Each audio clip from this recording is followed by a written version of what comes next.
We start by telling you that President Bola Tinubu of Nigeria has set up an economic advisory committee comprising the federal government, subnationals, and the private sector.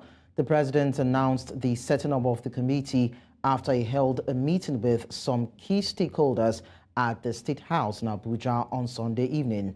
Among those who were at the meeting with the president are Aliko Dangote, Rabiu Samad, Wale Tinubu, Tony Elumelu, and other selected leaders of the private sector. President Tinubu said the goal of the advisory committee is to provide additional efforts in stabilizing the economy and ensuring the best economic future for Nigerians.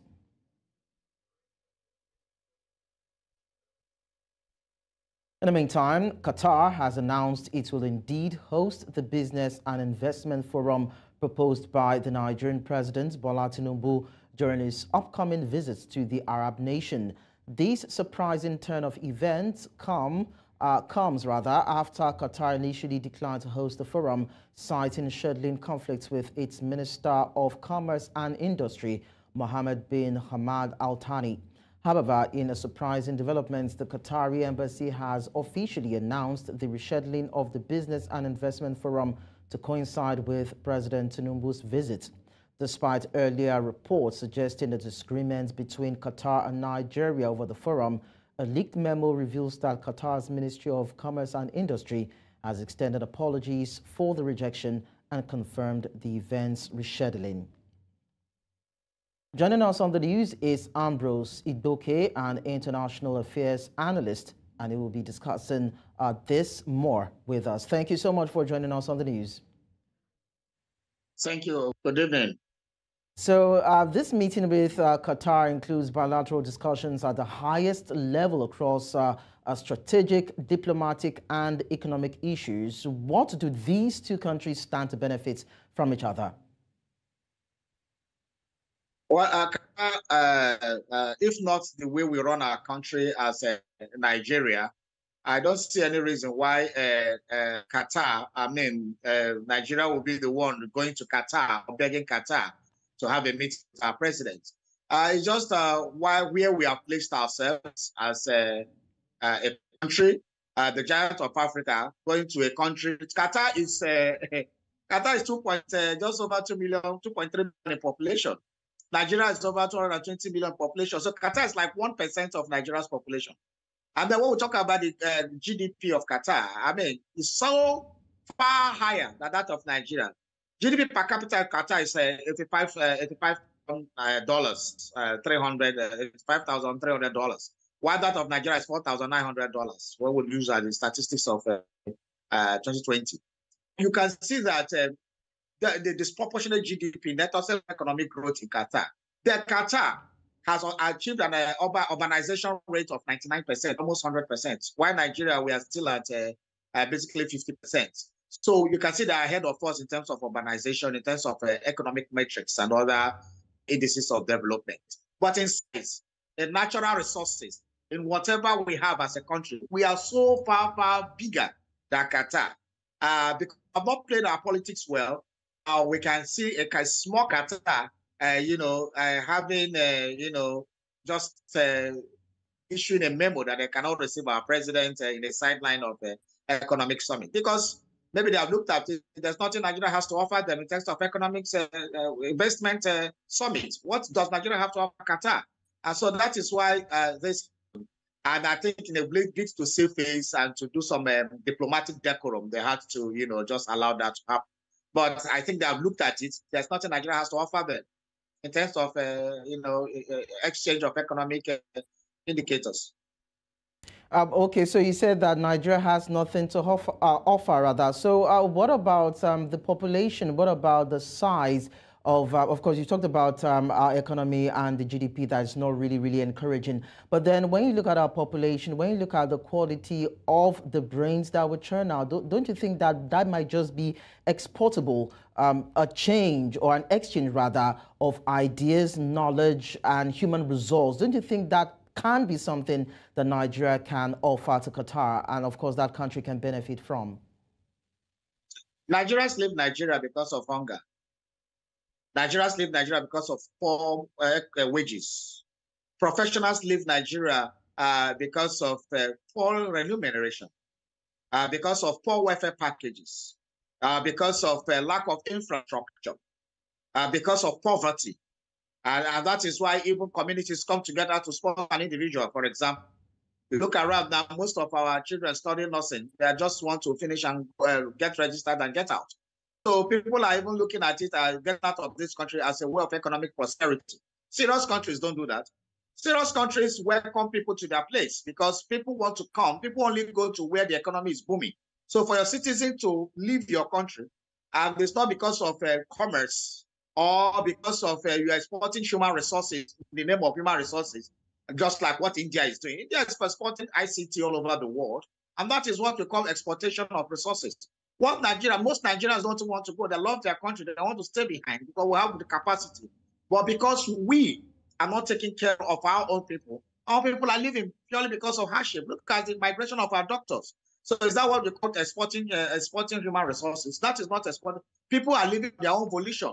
How many of these people who have left are government-sponsored, what I would call economic expenditure? None of them. So when you say people like just deliberate attempt by India, I'm giving India as an example because they've been able to export their ICT skills all over the world. They're able to export, you go to the big giants of tech in the Silicon Valley in the United States, is the Indians running them. So that is what we call exporting. This is where countries deliberately groom their people to export resources. But not when people are living out of hunger and poverty. You don't call that exportation. That is migration. Well, Ambrose, we know that Qatar is a country in the Middle East, and the challenges you have raised about Nigeria are not peculiar to only Nigeria. It's like a challenge in Africa, and not only in Africa, other continents also. But then let's quickly scale it down and look at some areas of security, counterterrorism. As we've heard, we hear that Nigeria is trying to strengthen ties with Qatar in these lines or in these areas. So beyond our failings and our shortcomings, don't you think that these particular visits or talk between the Nigerian government and Qatar could yield something positive when it comes to increasing economic capacity, dealing with the issue of terrorism, and looking at the issue of security, because that seems to be another strength of Qatar that Nigeria can benefit from? Well, when we talk about security, the only thing Nigeria can benefit from a Qatar-Nigeria relationship security is, for example, where terrorists wire money en route Qatar to Nigeria or vice versa, which we saw even in the United Arab Emirates. So they are using the United Arab Emirates, including Qatar, to be able to route money for terrorism financing. Apart from that, there's nothing else. In tourism, we have nothing to offer. We have abandoned our tourism sector. So it's only the Qatar, those islands that have been able, in the Emirates, that have been able to do something with their own tourism. Turned their world in the space of 15 years, 20 years, that turned their desert into, a hub of tourism all over. We have not been able to do that despite our own expanse of land. So is it Qatar that will come teach us how to do? So we are not just ready. Nigerian president should not be junketing to other countries, like small countries like Doha, for its economic summit. We should invite if you are serious people. We should tell Doha, look, you have done so well with your tourism. Come to Nigeria, see what we have here. Come and let's make it work. Not that our president is going there and then we want to do. Then the trade minister is telling us, oh, our schedule is full. We can't have an investment summit by the sideline. For me, that is insulting. And I think Nigeria should. Let's have some respect for ourselves and let's not just go anywhere for the sake of it. We, despite what we are doing to ourselves, I think a lot of countries still respect us for what we have, for the human resources we have, for the natural resources we have. It's just the axe to get them together. And we should not diminish ourselves further by just go to anywhere where we are in the name of traveling and by bilateral talks. What are we bilaterally with? What bilateral talks are we having with Qatar? Please, well, Nigerians should wake up and play our role. Ambrose, basically, these travels and engagements with other countries are aimed at attracting investments to Nigeria. So now My brother, I understand you. When we want to travel to make investments, you'll be serious. We should go to Germany. But the president has traveled to some of these countries where we have investors, and they have not in any way shown any commitment to want to work with Nigeria in terms of investment. So if you go to the big powers and they are not willing to commit their funds into the economy, don't you think it is needful then to look at other countries that might just be willing to partner with Nigeria to build the baby steps until we get to that pedestal where we say the economy is buoyant and can now... We are not babies. It's only babies that do baby steps, my brother. We are not babies. We are adults with all giving God talent of adulthood. We should just get our acts together. Qatar will not help us get our acts together. Qatar is not the person responsible for not producing. We're a consuming country. What does Qatar produce that we want to? Is it not the same oil we have? So if they want to go and learn something from Qatar, they should go and learn how to refine oil products at home. Let's get serious. Our steel plants are there. Was it Qatar that built the steel plants in Ajokuta and Warri and Alaja? Where is our auto assembly plants? Where is our textile industry? What does Qatar have to offer us? So we should call all the people that built, the Russians built the Alaja steel plants and the Ajokuta, call them back. I'm going to have bilateral to let us revive them. Okay. Who built our refineries? That's what we are talking about here. Not does this Photoshop and all these things, or photo ops we do up and down in the name of bilateral relations. Let's get serious. All right, let's get serious. Bros Idoke, thank you so much for talking to us on the news. We appreciate that. Thank you for having me. Let's move on now. Authority heads of state and government has lifted, that is ECOWAS anyway, has lifted sanctions on the 3 member states of Mali, Niger and Burkina Faso following appeals by former presidents of the Commission, including key stakeholders, which have urged the Commission to resort to dialogue. This followed a meeting by the ECOWAS authority heads of state and government, which met in Abuja to review ongoing situation affecting the sub-region. News Central's Amadine Uyi reports. The meeting was called at the instance of the authority of heads of state and government of the ECOWAS regional bloc. The meeting had in attendance 8 heads of ECOWAS member states, while 3 others sent high-level representatives.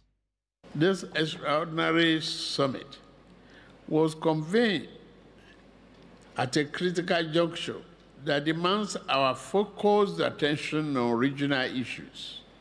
The meeting then went into a closed-door session for several hours. After an extensive deliberation by the ECOWAS authority heads of state and government, the ECOWAS Commission says it is lifting of sanctions which have been meted on Mali, Niger and Burkina Faso. The president of the Commission says that he hopes that these countries will constructively engage with ECOWAS to resolve all issues affecting the bloc. The authority has resolved to lift with immediate effect the following measures imposed on the Republic of Niger. A, closure of land and air borders between ECOWAS countries and Niger to be lifted.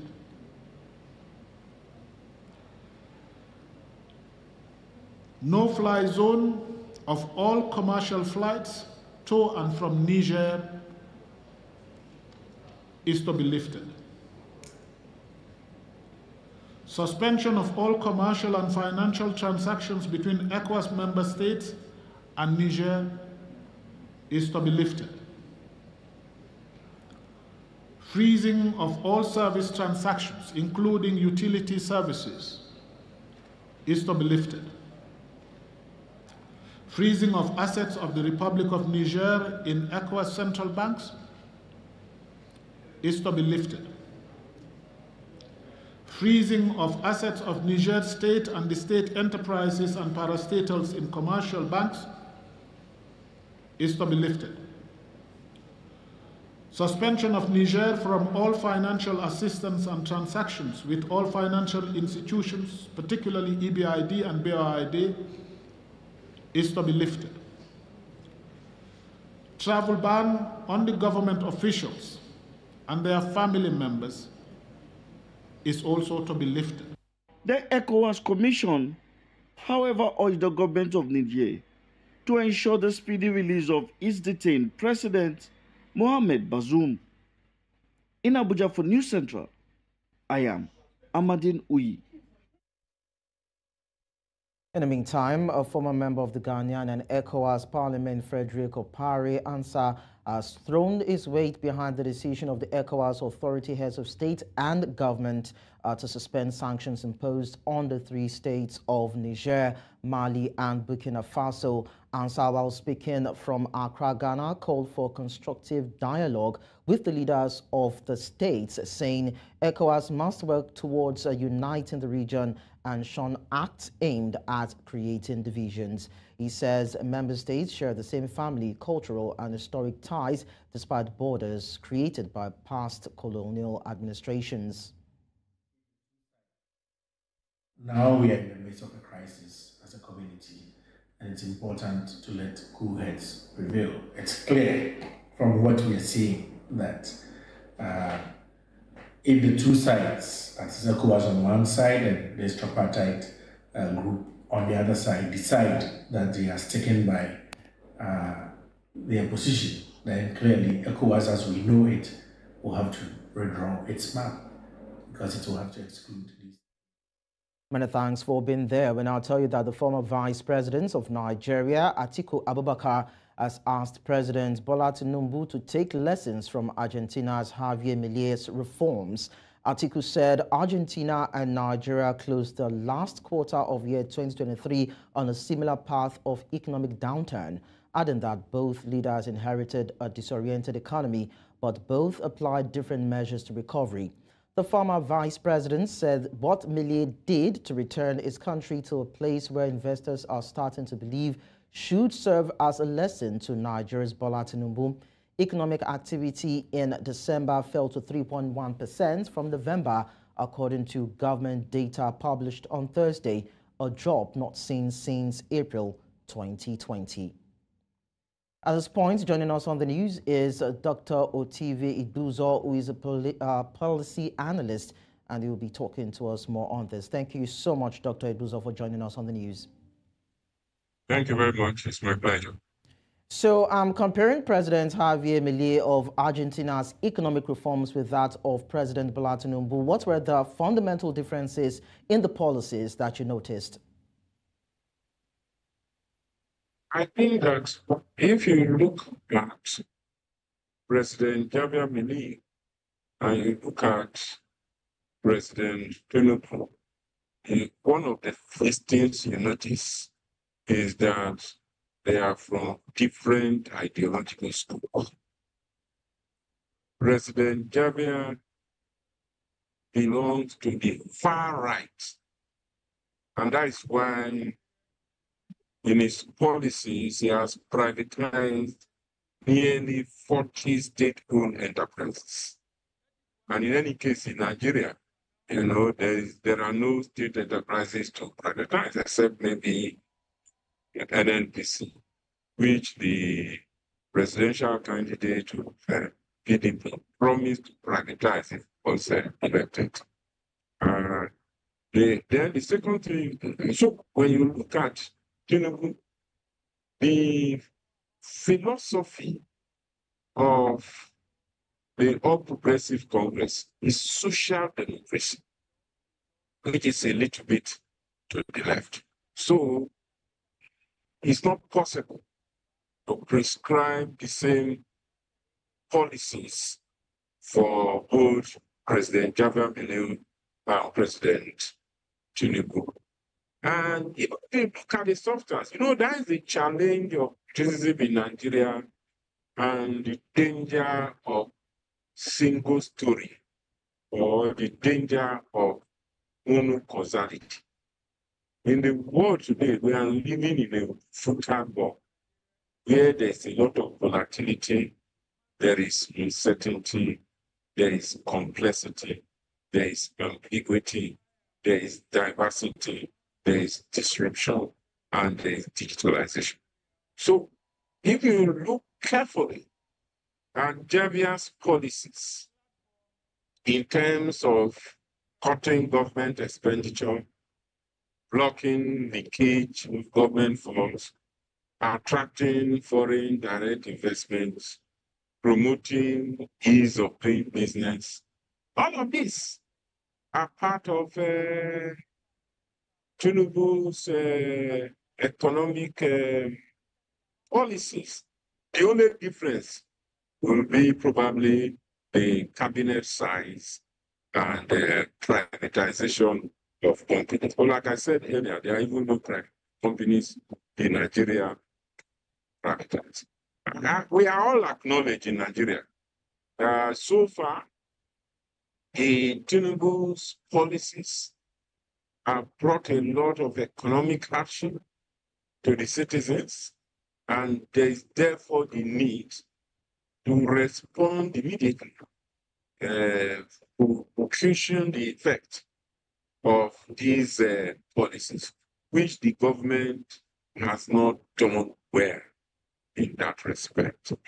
And that's why some of us have always argued that we need to go back to the basics.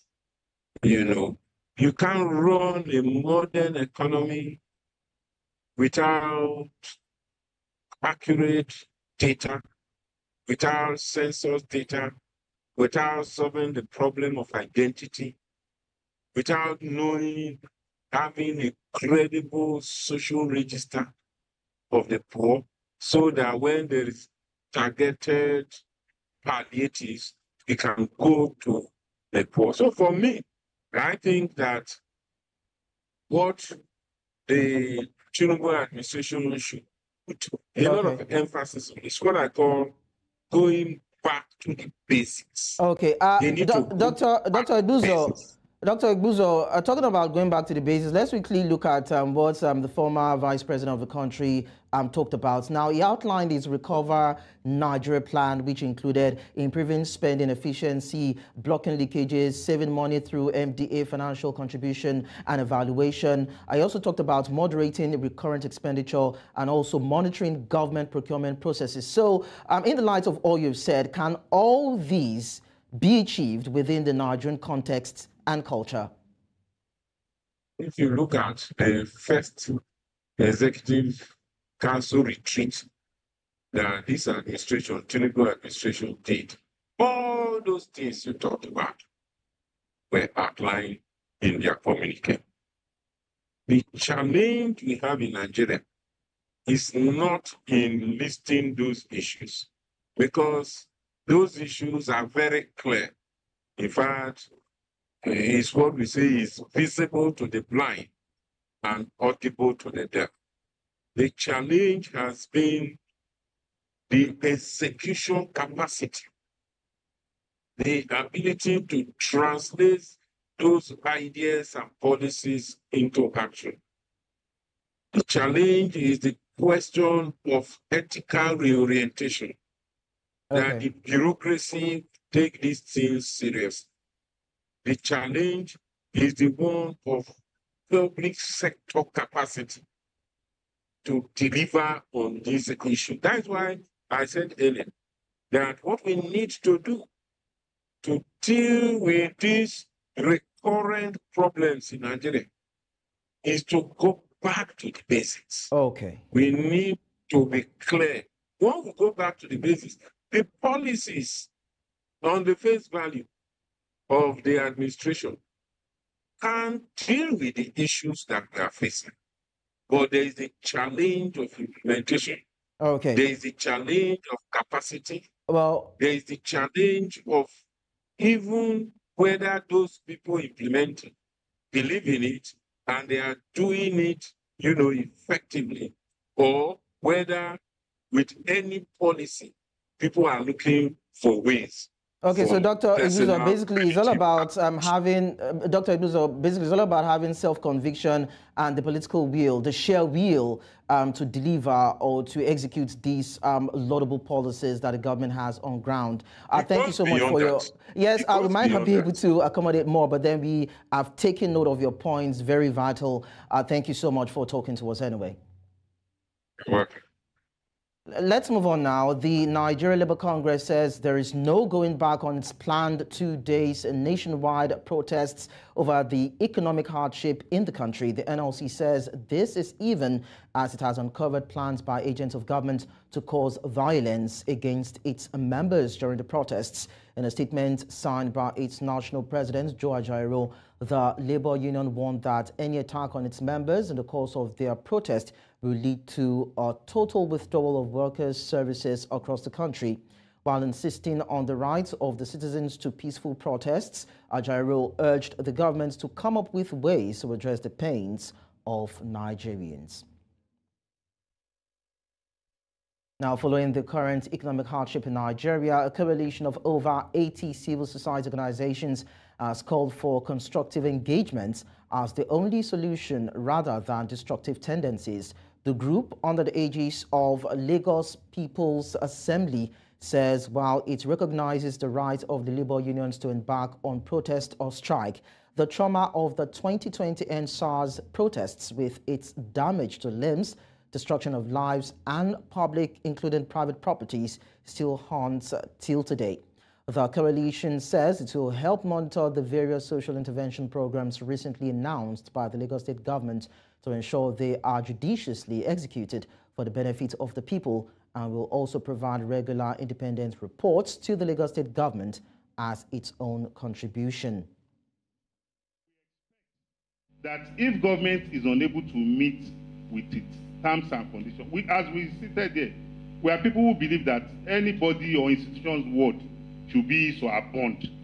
So if government has said we are going to do 10 things, and maybe they were able to fulfill, even if it is just one, it behoves on a party to a contract to call for a meeting with the other party to explain why he or she is unable to. Because we don't expect, it's only God that will say A and it will be A. Man can say A and it becomes B. So we will call on government, if they have any outstanding issues with the Labour Congress, to engage them, to make them. The Labour Union is people by, patriotic Nigerians who also want the best for this country. So we don't believe they are enemies of the Nigerian people. And that is why we are calling on them as our brothers and sisters that, look, these times calls for patience and constructive engagement. If at the end of the day, government fails to implement whatever they agree on, yes, we'll always join. We are products of the streets. All of us that are seen here, we are products of the streets. We are ready to hit the street anybody. We are ready to hit the streets to demand for the rights of anybody whose rights are being infringed upon. But on this note, we must ensure that we exhaust all other options before we go on strike. That's what we're saying. Thank you. Now we'll tell you that the private residence of the Minister of State in the Federal Capital Territory Administration, Dr. Maria Mahmood, was razed by fire on Sunday afternoon. While the emergency response was slow, it was gathered that nothing could be saved from the property located at number 9 Justice Roslyn Ukeji Close in Hybro, Asokoro. Special advisor on media to the minister, Austin Ilemoe, who confirmed the incident, said the cause of the fire was not immediately known and was consequently being investigated by relevant authorities. In southwest Nigeria, we tell you that the Oyo State Governor, Seyi Makinde, has ordered the immediate closure of a factory suspected of engaging in illegal mining operations along the Idiayinre Road in Oluyole local government area of Ibadan. Accompanied by security officials, the governor personally inspected the factory, reaffirming his commitment to combating unauthorized mining activities in the state. Governor Makinde also pledged ongoing collaboration with the federal government to address the legal complexities surrounding mining operations, prioritizing the public interest. This crackdown comes on the heels of recent arrests by the Nigeria Security and Civil Defense Corps, with the state commandant, Augustine Pandono, confirming the apprehension of 10 suspected illegal miners. Well, you can see what's going on here.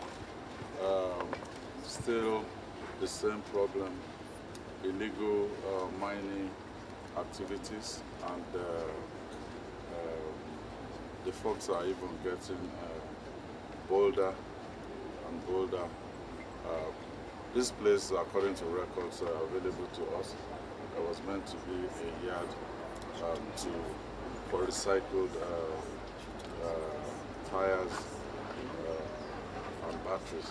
But coming in here, you can see that the operation, there's no single battery or a single tire here. So they are mining, they are crushing lithium here. And the Nigeria Customs Service says that it has intercepted and seized goods worth millions of naira in its efforts to end smuggling in the country. The zonal controller of the Adamawa and Taraba Area Command says that 15 incidents were recorded, including the seizure of petroleum products being smuggled to Cameroon, with a cumulative duty supposed to be over 13 million naira being evaded by the smugglers. He says that the seizures, which occurred at the Nigeria-Cameroon border, were made possible following extensive intelligence information.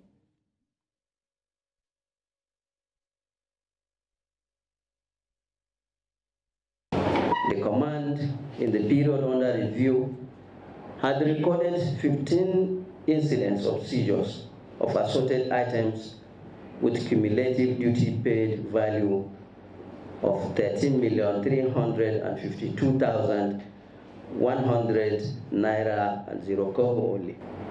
In the last week, 2 weeks, we made seizures of 245 jerrycans of 25 liters each of this petrol. Now, to close up the shortfall in some specific skills, the Abia State government says it has concluded plans to build and establish skill acquisition centers in the 3 senatorial zones of the state. Commissioner for Information and Culture, Prince Okekano, recently informed journalists in Umaya that the schools will be run free of charge. News Central's Chiwelgele tells us more. Lots of artisans and skilled people abound in Abia State. Yet there is scarcity of personnel in certain areas, such as building. According to the Commissioner for Information and Culture, Prince Okekano, areas of focus and the skills would be various aspects of building, which often requires experts from outside the state. The government is interested in training people who acquire skills and who will be trained so they can stand on their own. So the schools will be tuition free. And at the end of their training, they will be empowered with funds to go and start their own business. Most skilled persons in the state are either into cloth making, shoe making, bag making, and fabrication of metals into so many items.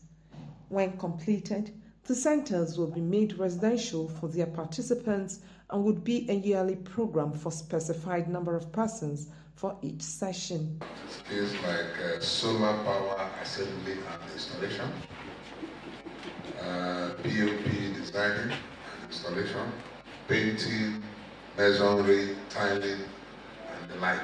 Some citizens have applauded this initiative, but also expressed concern. So I think it's a welcome development, and we must give kudos to government. And at the same time, also appeal to revisit that Abia tools for the better of for the good of Abians.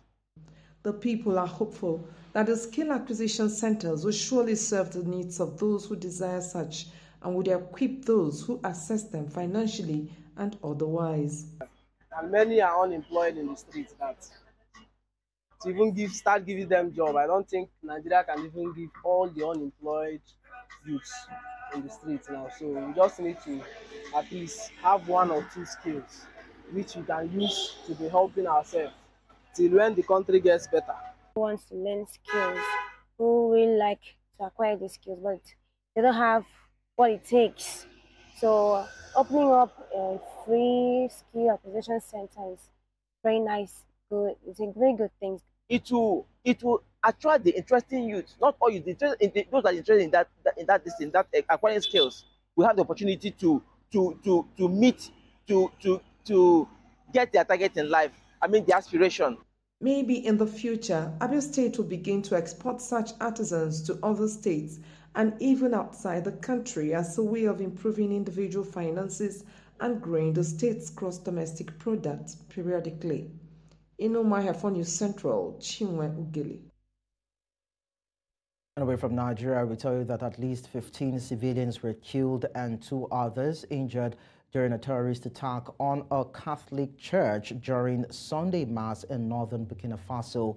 This is just the latest in a series of atrocities blamed on jihadist groups active in the region, some of which have targeted Christian churches, while others have involved the abduction of clergy. Burkina Faso is part of the vast Sahel region, which has been locked in a battle against rising violent extremism since Libya's civil war in 2011, followed by an Islamist takeover of northern Mali in 2012. The jihadist insurgency spilled over into Burkina Faso and Niger from 2015. We also tell you that 9 people have died in a road crash in South Africa on Sunday after attending an election rally by President Cyril Ramaphosa and his ruling African National Congress Party. The ANC supporters were traveling in a bus at the back of the bus to their home province of Mpumalanga in the morning after Saturday's rally in the eastern city of Durban.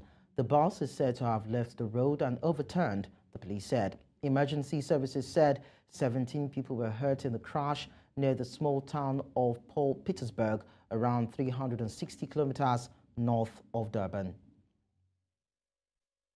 In East Africa, a United Nations report says the armed conflict in Sudan has resulted in thousands of civilians killed, millions displaced, property looted, and children conscripted as fighting has spread to more regions. The new report, unveiled by the UN Human Rights Office, details multiple indiscriminate attacks by both the Sudanese armed forces and the rapid support forces in densely populated areas, including sites sheltering internally displaced people, particularly in the capital, Khartoum, as well as in Kordofan and Darfur, during fighting between April and December 2023. The report, the UN said, is based on interviews with 303 victims and witnesses, including dozens conducted in Ethiopia and Eastern Chad, as well as analysis of photographs, videos, and satellite imagery and other open source information. We now take you to North Africa, where a Tunisian court has sentenced prominent opposition figure Jawad Ben Mbarek to 6 months in prison after he criticized the 2022 parliamentary election. This was confirmed by his lawyer and sister Dalila Ben Mbarek. Ben Mbarek, a fierce critic of President Kais Saied and senior member of the Salvation Front opposition coalition, was detained last year on suspicion of conspiracy against the state. Lawyer Dalila Ben Mbarek also said that she would go on a hunger strike to protest against judicial injustices.